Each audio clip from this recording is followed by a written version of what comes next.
Welcome back to another episode of the North Star Takes podcast. I'm Bailey Paulicki. He's Jacob Liberta, and we're a Minnesota sports podcast. So if you're a Minnesota sports fan, please click that like button and hit the subscribe button on our channel.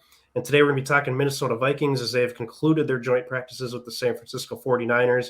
Just a couple days with the 49ers here in town, but definitely some intriguing storylines. I mean, you got the Kyle Shanahan, Kirk Cousins love connection. They were together for a couple days. O'Connell and Shanahan are also pretty good buddies from the sounds of it. You got Minnesota's own Trey Lance, the quarterback, who is now the starting quarterback for the San Francisco 49ers. So kind of an intriguing look at him to see how far along he is in his development. And then, of course, just all the different position battles that take on a whole new meaning when you're going against another team rather than your own team. So let's just jump right into it, Liberta. What are some of the things that you think we maybe have learned after these last couple days of practices? I think it's really the first thing that jumps off the page for you as far as positive goes for this team would be how good Justin Jefferson really is going up against different competition than our own team and just having his way with all these Niners DBs. So that's really cool. I mean, it's something that we already do, but it's like just feels like it's getting better and better every year somehow, even though like he's had 3,000 yards in his career so far through the first two seasons. Right. So it's incredible the trajectory that he's on. So I think that's really stood out here. And I would also say it's stood out more than ever now. I mean, this was going to be apparent whether we had these joint practices or not, that Ed Ingram has really solidified himself as the starting right guard, getting all those reps on day one of joint practices. Then Jesse Davis was also out on day two, and he also looked bad on day one. So, like, it feels like there's a winner there, and we still got a couple weeks left of the preseason. So, really, that's also another thing to really note. So I'm pretty excited about him. And then I would also say our edge rushers out here have looked good, especially Zadarius Smith. I think he's had his way with that Niners offensive line. I think I saw yesterday, I think as a collective unit that we had, I think 4 sacks. I know obviously they're not tackling or anything or hitting quarterbacks in these practices, but they look good. So, I mean, that's promising. And then I know day one was definitely stronger than the Vikings than day two was, but I guess those are a few of the things that I took away from these joint practices. And as far as like for a few of the good things, as far as bad things go, I don't know. Maybe it's just like I saw today, for instance, they had a red zone try stall out, and obviously you don't want to see that. Like you want to see it punched in every time, but I guess you're not going to have it every time. But what else? I don't know. What are your thoughts, Bailey? Yeah, I would say number one for me on the good side was Justin Jefferson with a bullet. I mean, the dude's just incredible. It's amazing to me how, when we traded Stephon Diggs away, I was like, we're giving up a star wide receiver. He's becoming a star. And then you get Justin Jefferson, who's a star from day one, as soon as he's a rookie. And he's even becoming more and more of a superstar right before our very eyes. The dude is absolutely going to get the bag. Probably this upcoming offseason, he'll sign some sort of extension.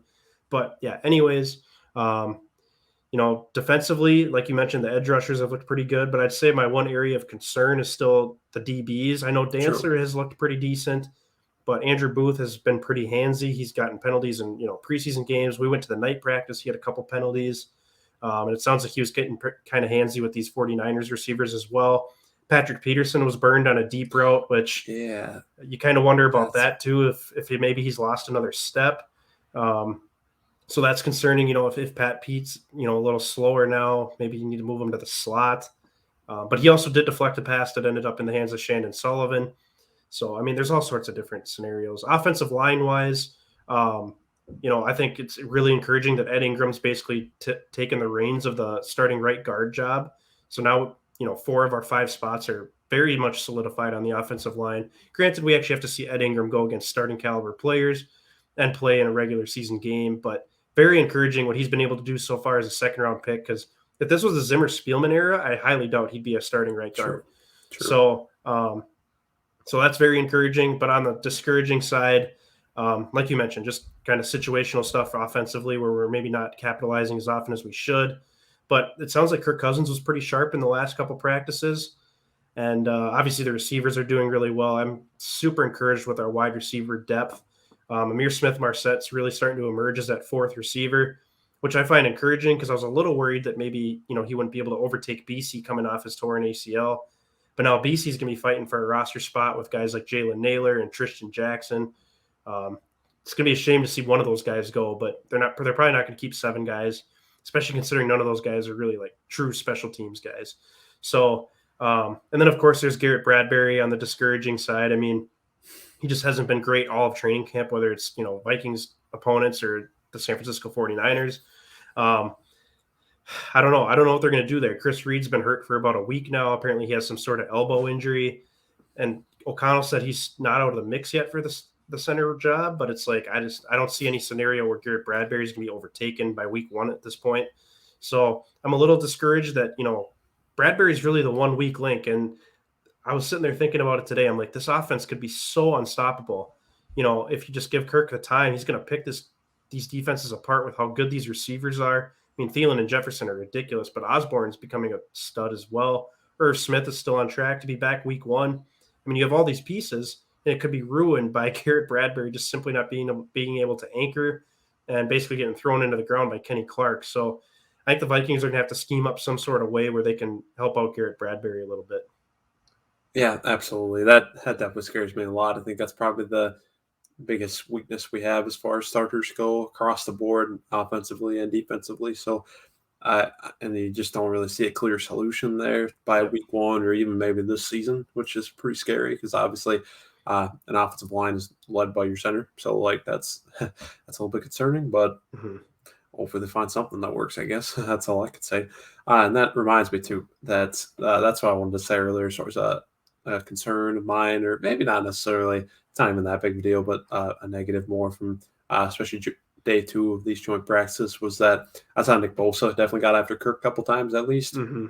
But again, you got to take that with a grain of salt too. When Nick Bosa is one of the elite edge rushers in this league, so like that's going to happen sometimes. Yes. So I think overall, though, these joint practices were success, and there were no fights, so nobody was tossed or anything like that, or getting in scrums or scuffles that they shouldn't be. So Right. I think we walked away from this in a satisfactory position.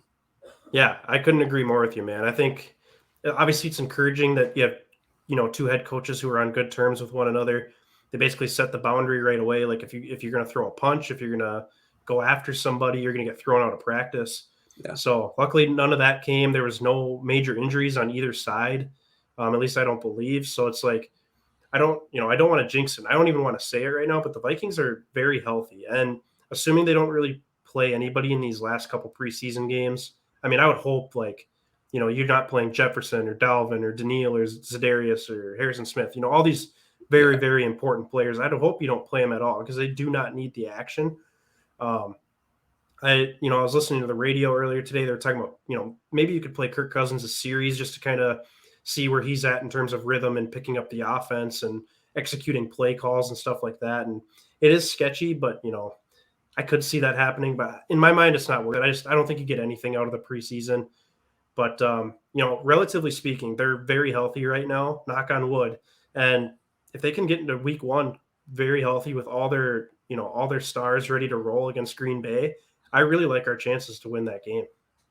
Yeah, absolutely. And I kind of adding on to your point there, that kind of makes me a little hesitant to play guys in the preseason, like our key players, starters. I'm good with kind of waiting on that and just seeing what happens week 1 in their first real game action, because the Packers do the same thing where they're not going to play any key players or Rodgers or anything like that. I get that they've been in the system now for a few years, so it's a little bit different, but at the same time, like I feel like we can use week 1 as a shake out the rust kind of game, get into it just like our opponent will be. So realistically, I don't think it's going to do as much good to stick Kirk out there for a series or 2. I think we're good with letting all those guys who missed the Raiders game just continue to ride the pine and just get ready for week 1. So I'm with you there.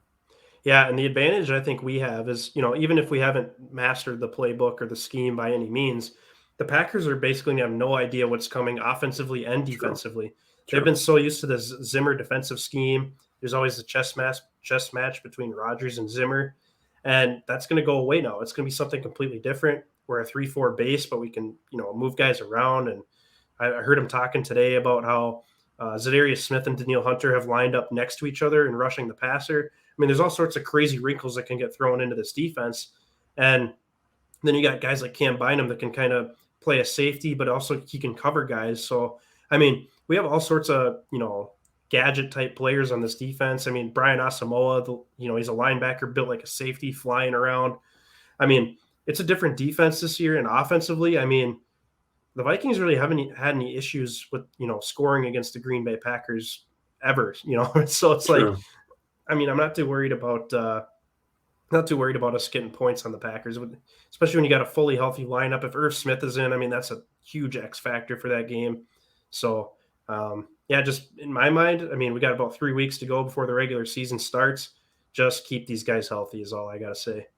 Yeah, for sure. We don't want any of those Irv injuries again, like we had last year at the No, end of the yeah, preseason when he played game 3 and got hurt and missed the rest of the year. Like, we don't want that. So I right. think definitely exercise caution here. All right. Any other final thoughts from you before we take off here on these joint practices? Not necessarily related to the joint practices, I guess, but more going into this next preseason game, looking ahead really to the rest of the preseason in general. I want to see if Kellen Mond really continues to evolve Yes. and take the reins with the second team and truly solidify himself as QB2. Yeah, I think the second preseason game is going to be massive for him. He's going to get all the opportunity in the world. I mean, I would imagine he's going to start game 2, maybe, or maybe they'll let Mannion do it and just play him a little bit and then give him on the rest of the way. They should. But, I mean, he's deserving of it. He kind of took over as the lead second quarterback in these joint practices as well, leading, the 11 on 11 drills and stuff like that. So I think that's important. And I think he's got a lot of confidence coming off that last preseason game. And we know he's not going to be perfect. We know he's not starting quarterback quality, but what you'd like to see is, for him to be able to, make adjustments and be able to read the defense. And basically, if you really need him to play for a game or two, maybe he actually gives you a chance. So I'm with Sure. you. I'd love to see if he can solidify this job. Yeah, and I think I also just want to see him really. I wouldn't mind at all if he played wire to wire. I Yeah. don't need to. I don't need to see any more Mannion. We don't have any other quarterbacks in camp, so like I think they should just let him go.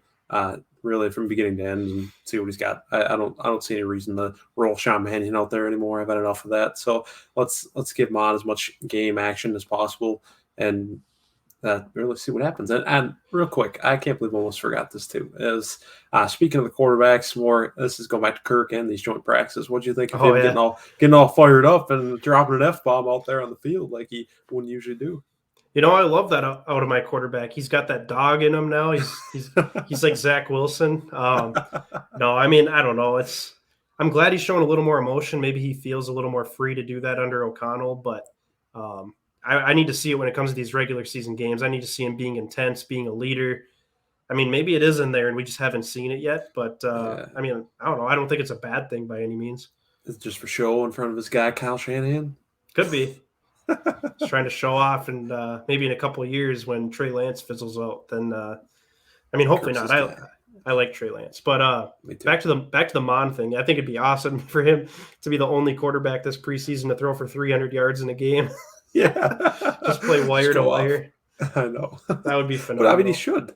Yeah, honestly. I mean, I agree with you. There's nothing to get out of Sean Mannion. I would cut him right now, honestly. Yeah, And, because, well, maybe not yet, but like whenever these cut down days are, I mean, there's going to be quarterbacks that get cut, or like Blake Bortles is still out on the street. Like, go get a competent quarterback in here to be the, third string or whatever. Like, I don't know. It makes no sense to have Mannion around. You could literally cut him, nobody will sign him, and yep. you could offer He'll him be like waiting for you. you could offer him some sort of coaching position or throw him on the practice squad. Like, I mean, there's no reason for him to be on the active roster. It I know, blows my mind. It's dude. a waste of a No, spot. yeah, nobody is signing that guy. No, I think he was with Seattle last year momentarily in He training was. He camp. got cut and then he came back. Yeah, so I know him and Kirk are buds, but you can find a different role for him than to be an active quarterback on the roster. That's all I gotta say. Yep, exactly. All right. Well, I think that will do it for this edition of the North Star Takes podcast. Like I mentioned earlier, please click the like button on this video and subscribe to our channel if you haven't done so already. Feel free to give us a follow on both Twitter and Instagram and let us know your thoughts in the comment section below. What did you think about these joint practices with the 49ers? What stood out to you both positively and negatively? And what are you looking forward to in this second preseason game? So until next time, thanks for watching.